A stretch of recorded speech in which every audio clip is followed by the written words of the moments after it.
सबसे पहले आज हम रिवीजन लेंगे जहां से हमारा टर्म 2 का कोर्स शुरू हो रहा है। मैम बस लंका विजय और है ना राम का राज्याभिषेक के क्वेश्चन आंसर रह गए थे मैम। किसके? मैम बालराम कथा की लास्ट के 2 चैप्टर। लंका विजय और राम का राज्याभिषेक। लंका विजय और राम के उनके राज्याभिषेक। तो मुझे क्वेश्चन ही भेजना है बस, है ना? यस मैम, मैं भेज दूंगी आपको। यस अभी हम रिवीजन स्टार्ट कर दें, क्वेश्चन में भेज दूंगी आपको। जब हम रामायण का रिवीजन स्टार्ट करेंगे तब मैं भेज दूंगी। Okay ma'am. आज हम जो देखकर भी नहीं देखते, यहाँ से हम रिवीजन स्टार्ट कर रहे हैं क्योंकि इसके पहले के जो चैप्टर्स हैं वो टर्म 1 में आ चुके हैं। तो टर्म 2 में यहाँ से कोर्स स्टार्ट होगा हमारा। तो जो देखकर भी नहीं देखते हैं उस पाठ की समरी आज हम पढ़ेंगे। रिवीजन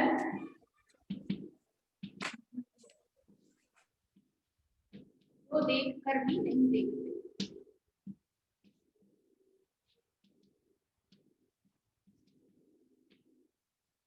वीडियो भी है, वीडियो भी मैंने अपलोड किया हुआ है यूट्यूब पे।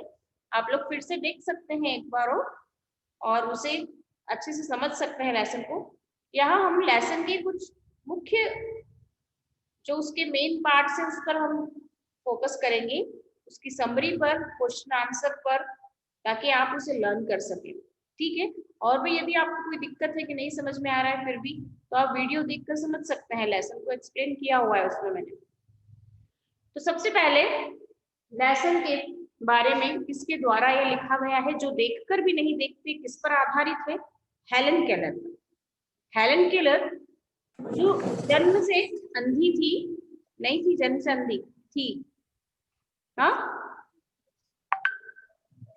कौन थी हेलन केलर? पढ़ा है ना तुमने? यस मैम, हेलन केलर एक राइटर थी जो बोल नहीं सकती थी और सुन नहीं सकती थी। मिरेकल वर्कर मैम, उनके ऊपर एक मूवी बनी थी। यस मैम, जन्म से अंधी ऐसी थी। कौन बोला जन्म से ऐसी थी? Ananya Pandey ma'am, Ananya Pandey. Ananya Pandey. Helen Keller के बारे में पढ़ा नहीं है तुमने लेसन को, मतलब ठीक से। हेलन केलर जन्म से ऐसी नहीं थी।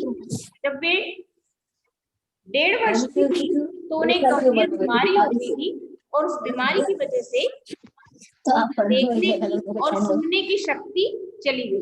देखने की वो देख भी नहीं पाती थी और वो सुन भी नहीं पाती, है ना? 1.5 वर्ष जब उनका जन्म हुआ तो सामान्य बच्चों की तरह ही थी, लेकिन एक बीमारी की वजह से उनकी देखने और सुनने की शक्ति चली गई। तो हेलन केलर के द्वारा लिखा गया एक आर्टिकल है, एक बहुत ही इंस्पायर करने वाला एक लेख है। एक आर्टिकल है, बहुत ही प्रेरणादायक, प्रेरक लेख जिसे कहा जा सकता है। तो हेलन केलर ने लेख निबंध में बहुत अच्छी बातें उन्होंने हमें कही है कि वे स्वयं देख नहीं सकती थी, सुन नहीं सकती थी, तो उन्होंने उसे अनुभव किया। और जब लोग उनके सामने आकर कहते थे, पूछती थी उनके मित्रों से, जब वे जंगल में घूमने जाते थे या कहीं भी जाते थे तो मित्रों से पूछती थी, उनके दोस्तों से क्या देखा, और दोस्त कहते थे कि कोई खास नहीं, कुछ विशेष नहीं। उन्हें बड़ा आश्चर्य होता था कि इनके पास आंखें हैं फिर भी वे कुछ नहीं देख रहे हैं, है ना? और उनके पास आंखें नहीं थी, वे सुन नहीं सकती थी, लेकिन फिर भी वे सुनकर और महसूस चीजों को महसूस करती थी, है ना? छू कर वो उनको चीजों को महसूस करती थी। तो उन्हें बड़ा आश्चर्य होता था कि जिन लोगों के पास आंखें हैं, आंखें होते हुए भी वे देख नहीं पाते, है ना? एक सेंटेंस दिया हुआ है ना इसके अंदर कि जिन लोगों के पास आंखें हैं वे फिर भी देख नहीं पाते, और वे आंखें न होते पूरा लेसन ही उसके ऊपर ही बेस्ड है, जो देख कर भी नहीं देखते। हेलन केलर के बारे में ये लेसन है, बहुत ही प्रेरणादायक उनका जीवन रहा है कि हम कल्पना भी नहीं कर सकते। हम कल्पना करें यदि कि हम आंखें बंद करके थोड़ी देर रहें तो हमें क्या दिखाई देगा, हमें कुछ समझ में नहीं आएगा कि क्या हो रहा है। अंधेरा यदि घर में हो जाता है, लाइट चली जाती है रात को, तो अंधेरे में ही हमें कुछ नहीं सूझता है और घबराहट होने लगती है, कितनी देर होगी लाइट नहीं आई है अभी तक। अगर हमारे यहाँ इन्वर्टर या कोई और सुविधा नहीं हुई और हमें अंधेरे में ही रहना पड़ा तो हम बहुत देर तक नहीं रह पाते हैं, है ना? हमें मोमबत्ती जलाएंगे या हम टॉर्च जलाएंगे, कुछ कुछ हम व्यवस्था करते हैं जिससे रोशनी आ सके, क्योंकि हमें अंधेरे में ज्यादा देर नहीं रह सकते। तो जो लोग अंधे होते हैं, जिनके पास आंखें नहीं होती हैं, तो उन लोगों की स्थिति कैसी होती होगी, हम कल्पना भी नहीं कर सकते।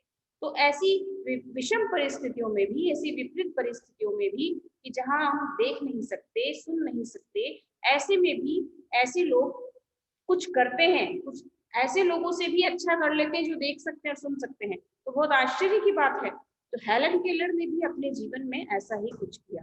उन्होंने, उनके पास देखने और सुनने की शक्ति नहीं थी, फिर भी उन्होंने बहुत ऐसी किताबें लिखी, बहुत सारी यात्राएं की, वे भारत भी आई ना, भारत भी आई थी, और उन्होंने ऐसे ऐसे कार्य किए कि जो आंखों के होते हुए भी लोग नहीं कर सके। तो बहुत ही प्रेरणादायी उनका जीवन रहा है, और हमें बहुत कुछ उनके जीवन से सीखना चाहिए कि हमारे पास आंखें हैं फिर भी हम देख नहीं पा रहे, और बिना आंखों के भी उन्होंने बहुत सारी चीजों को देखा और समझा, है ना। तो एक ऐसे लोगों के बारे में पढ़ना और उनके बारे में जानना हमारे लिए बहुत पॉजिटिव होता है ना। हम सोच सकते हैं कि अरे ऐसा भी होता है, लोग ऐसा भी किया लोगों ने, और हम कुछ नहीं कर पा रहे हैं, हम सब कुछ होते हुए भी हमारे पास, लेकिन फिर भी हम कुछ नहीं कर पा रहे हैं। तो ये एक इंस्पायर होने वाली बात है और एक प्रेरक लेख है। तो ये हेलन केलर के द्वारा लिखा गया है, जो देख कर भी नहीं देखते। इसके द्वारा, हेलन केलर के द्वारा, उनकी एक आत्मकथा है the story of my life, उसी में से यह पार्ट लिया गया है ना, उसी में से ये आर्टिकल, ये लेख लिया गया है, the story of my life. और मैंने आपको बताया भी था कि इसके ऊपर एक मूवी भी है ना, और मूवी भी आप देखिए, आपको बहुत अच्छा लगेगा मूवी देखकर, और हेलन केलर के जीवन के बारे में, मैम द मिरेकल वर्कर, और उनकी उनकी जीवन को, उनकी महत्व, मतलब सबसे अधिक उनकी लाइफ मैम एक में मिरेकल टर्निंग वर्कर भी है ना। पॉइंट किसने दिया, उनकी टीचर ने, है ना। उनकी टीचर थी, टीचर ने मैम, हार नहीं मानी, है ना, टीचर ने हार नहीं मानी, और हेलन केलर को लिखना, पढ़ना, बोलना सिखाने की पूरी कोशिश की। अगर उनकी टीचर हार मान लेती कि नहीं ये बच्ची कुछ नहीं कर सकती है, छोड़ो इसे इसके हाल पर, तो शायद हेलन केलर का आज हम लेसन नहीं पढ़ रहे होते। तो उनकी टीचर का इसमें बहुत योगदान रहा। उनकी शिक्षक, उनकी जो टीचर थी, उन्होंने हिम्मत नहीं हारी और लगातार वो प्रयास करती रही कि हेलन केलर कुछ न कुछ सीख ले, क्योंकि एक मैम द ब्लैक, देख नहीं सकती और जो सुन नहीं सकते ऐसे बच्चे को पढ़ाना बहुत चुनौतीपूर्ण कार्य होता है ना, बहुत मुश्किल कार्य होता है। लेकिन उनकी टीचर ने भी हार नहीं मानी, और वैसे ही हेलन केलर ने भी टीचर का पूरा साथ दिया, है ना, और टीचर की जैसे जैसे वो सिखाती थी वैसे वैसे वो कोशिश भी करती गई। तो दोनों की आपसी कोशिश से यह संभव हो सका। तो बहुत अच्छा लेख है ये, बहुत अच्छा निबंध है, ठीक है। जितना अधिक जान सकते हो हेलन केलर के बारे में, उतना अधिक जानने की कोशिश करिए। केवल लेसन ही पढ़कर हमें संतुष्ट नहीं हो जाना है कि बस ये लेसन ही पढ़ लिया, इसके क्वेश्चन आंसर एग्जाम में आ गए, हमने आंसर लिख दिए, काफी हो गया। हमें सब कुछ पढ़ना चाहिए उस लेसन से रिलेटेड। आज आपके हाथ में मोबाइल है, सब कुछ है, आप गूगल पे सर्च करके बहुत कुछ जान सकते हैं, ठीक है ना। तो सबसे पहले लेखिका के बारे में हम पढ़ लेते हैं। हेलन केलर, उनका जन्म 1880 अमेरिका में हुआ, मृत्यु 1908 में हुई। एक ऐसा नाम है जो घोर अंधकार के बीच भी रोशनी देता रहा। कल्पना करो कि जो न सुन सकता है, जो न देख सकता हो, फिर भी वह लिखना, पढ़ना और बोलना सीख ले, भरपूर आशा आकांक्षा के साथ जीवन जीने लगे और उसके योगदान दुनिया के लिए यादगार बन जाए। ऐसी थी हेलन केलर। जब वे 1.5 वर्ष की थी, बचपन की एक गंभीर बीमारी की वजह से उनकी देखने और सुनने की शक्ति जाती रही, लेकिन उन्होंने हार नहीं मानी। कॉलेज के दिनों में ही प्रकाशित अपनी आत्मकथा स्टोरी ऑफ लाइफ में वे लिखती हैं कि मुझे ये तो याद नहीं कि ऐसा कैसे हुआ, लेकिन ऐसा लगता था कि रात कभी खत्म क्यों नहीं होती और सुबह क्यों नहीं आती। दुनिया की सभी भाषाओं में इस किताब के अनुवाद हुए हैं। इसके अलावा भी उनकी 10 पुस्तकें और सैकड़ों लेख प्रकाशित हुए हैं। उन्होंने दुनिया भर में घूम घूम कर अपने जैसे लोगों के अधिकारों और विश्व शांति के लिए काम किया। हेलन केलर भारत भी आई। जो अंधे होते हैं, जो लोग देख नहीं सकते हैं, उनके लिए एक लिपि होती है। कौन सी लिपि होती है जिससे वे लिखते हैं, किसी को पता है? ब्रेली। ब्रेल लिपि, है ना। ब्रेल लिपि होती है, जो देख नहीं सकते हैं उन लोगों के लिए एक लिपि बनाई गई है। और उस लिपि से, जैसे हम हिंदी लिखते हैं ना, वैसे अक्षर को वे उस लिपि से लिखते हैं, ब्रेल लिपि से पढ़ते हैं। मैम वो डॉट डॉट होता है बस। हाँ, डॉट डॉट्स होते हैं सारे, है ना। तो शायद आज वर्ल्ड ब्रेल डे है। अब कौन सा ब्रेल डे है? ब्रेल लिपि वाला ही डे है या कोई दूसरा है? मैंने इतना ज्यादा सर्च नहीं किया, लेकिन हाँ, मोबाइल पे मुझे नोटिफिकेशन आया था कि आज वर्ल्ड। यस मैम, आज ब्रेल डे है मैम, आया यस था ma'am, ma'am. World Braille day.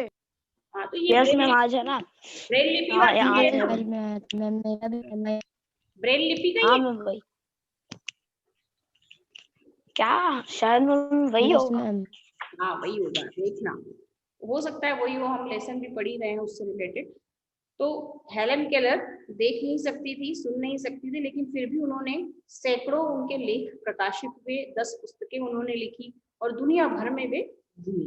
तो उन्होंने इतना इतना मतलब उनके पास दो चीजें नहीं थी, देखना और सुनना, लेकिन फिर भी उसके बाद भी उन्होंने देश के लिए, दुनिया के लिए बहुत योगदान दिया।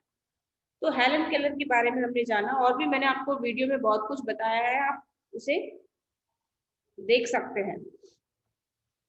तो जो देखकर भी नहीं देखते, जैसा कि इसका शीर्षक है, उसका मतलब क्या है कि जिनके पास आंखें हैं लेकिन फिर भी वे देख नहीं रहे। क्या नहीं देख रहे हैं? जो चीजें देखनी चाहिए, प्रकृति की सुंदरता को, और भी बहुत सारी ऐसी चीजें हैं जिन्हें देखना चाहिए, या स्वयं के अंदर भी वे नहीं देख पा रहे हैं, खुद के अंदर इतनी क्षमता है उन्हें भी नहीं देख पा रहे हैं। तो जो देखकर भी नहीं देखते, यानी जिनके पास आंखें होती हुई भी वे नहीं देख पा रहे, ये इस शीर्षक का लेसन का मीनिंग यह है। लेसन रीड कर रही हूँ, ध्यान से सुन लीजिए। कभी कभी मैं अपने मित्रों की परीक्षा लेती हूँ, यह परखने के लिए कि वह क्या देखते हैं। हाल ही में मैंने मेरा प्रिय मित्र जंगल की सैर करने के बाद वापस लौटी। मैंने उससे पूछा, आपने क्या क्या देखा? कुछ खास तो नहीं, उनका जवाब था। मुझे बहुत अचरज हुआ। अचरज नहीं हुआ क्योंकि मैं अब इस तरह के उत्तरों की आदी हो चुकी हूँ। मेरा विश्वास है कि जिन लोगों की आंखें होती है वे बहुत कम देखते हैं। मैं अक्सर अपने मित्रों की परीक्षा ले लिया करती थी कि जब भी कोई मित्र उनका घूम कर आता था, जैसे उनकी एक प्रिय मित्र जंगल की सैर के बाद वापस लौटी, तो उन्होंने पूछा कि भाई तुमने क्या क्या देखा?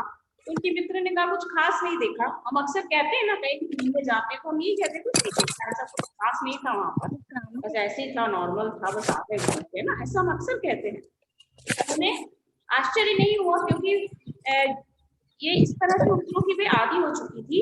लोग जिनके, उनका विश्वास था कि जिन लोगों के पास आंखें होती है वे बहुत ही कम देखते हैं, जबकि उनका मानना था कि इस संसार में बहुत सारी ऐसी चीजें हैं जिन्हें आप देख नहीं रहे हैं, जिन्हें आपको हर चीज, हर प्रकृति की हर सुंदरता को, कण कण को हमें देखना चाहिए, है, क्योंकि हमारे पास आंखें हैं। आंखें होते हुए भी हम नहीं देख रहे हैं, ये तो बहुत आश्चर्य की बात है। तो उन्हें यह विश्वास था कि जिनके पास आंखें हैं वे बहुत ही कम देखते हैं। क्या ये संभव है कि भला कोई जंगल में घंटा भर घूमे फिर भी कोई विशेष चीज न देखे? मुझे जिसे कुछ भी दिखाई नहीं देता, सैकड़ों रोचक चीजें मिलती हैं जिन्हें मैं छू कर पहचान लेती हूँ। मैं भोजपत्र के पेड़ की चिकनी छाल और चीड़ की खुरदरी छाल को स्पर्श से पहचान लेती हूँ।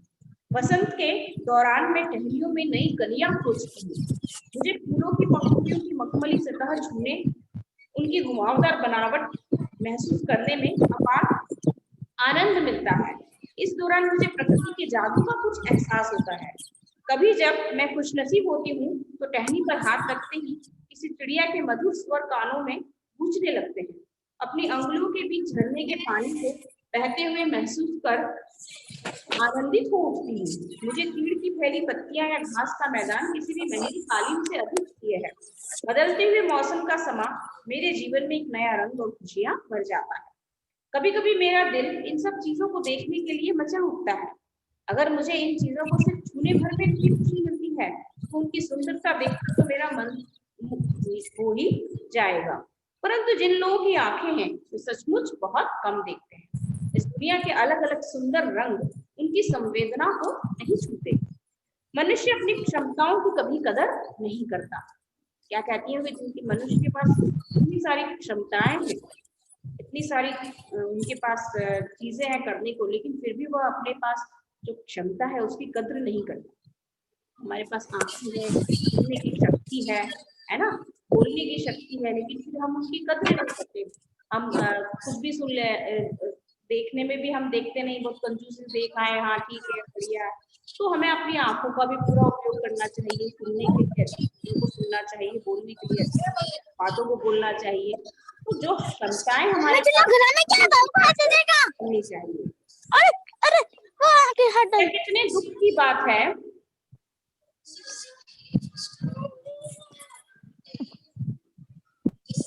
मैम दीप्ति शर्मा कि दृष्टि के आशीर्वाद को लोग एक साधारण सी चीज समझते हैं, जबकि इस नियामक से जिंदगी की खुशियों के इंद्रधनुषी रंगों से हरा भरा किया जा सकता है। कि इतनी लोगों के पास दृष्टि का जो आशीर्वाद है, आंख से जो देखने का आशीर्वाद ईश्वर ने दिया है, लोग उसे बहुत साधारण सी चीज समझते हैं। जिनके पास ये नहीं है दृष्टि का आशीर्वाद, उन लोगों से जाकर पूछो, उन लोगों के पास जाओ और उनसे बातें करो, पता लगाओ कि कैसे उन लोगों का जीवन होता है। आज हमारे पास तो बहुत अच्छा है कि हम दृष्टि है, हम देख सक रहे हैं, है ना, लेकिन फिर भी वे कहती है कि इतना सुंदर आशीर्वाद ईश्वर का है, जो जिंदगी को इस आशीर्वाद से, इस नियामत से क्या कर सकते हैं, इस उपहार से हम अपने जीवन को इंद्रधनुषी रंगों से हरा भरा कर सकते हैं, खुशियों से हरा भरा कर सकते हैं, लेकिन फिर भी लोग इसका उपयोग नहीं करते हैं। तो हेलन केलर के इस लेख का यही संदेश है कि जिनके पास आंखें होती है वे बहुत कम देखते हैं, सब कुछ नहीं देखते हैं, और जिनके पास आंखें नहीं है वे सब कुछ देखने का प्रयास करते हैं। तो ईश्वर ने जो आपको बहुत अच्छी चीज दी है, दृष्टि का आशीर्वाद दिया है, तो उस आशीर्वाद से हमें प्रकृति के इन सुंदर रंगों को देखना चाहिए, है ना, हर चीज को हमें देखना चाहिए। इसके क्वेश्चन आंसर है, ठीक है। आज तो इतना ही कराती हूँ, फिर कल क्वेश्चन आंसर का रिवीजन करा लेंगे। आज लेसन पढ़ लिया, कल क्वेश्चन आंसर देख लेंगे, ठीक है। पीडीएफ से मैं आपको क्वेश्चन आंसर का रिवीजन कराऊंगी, ओके। और कुछ पूछना है इससे रिलेटेड?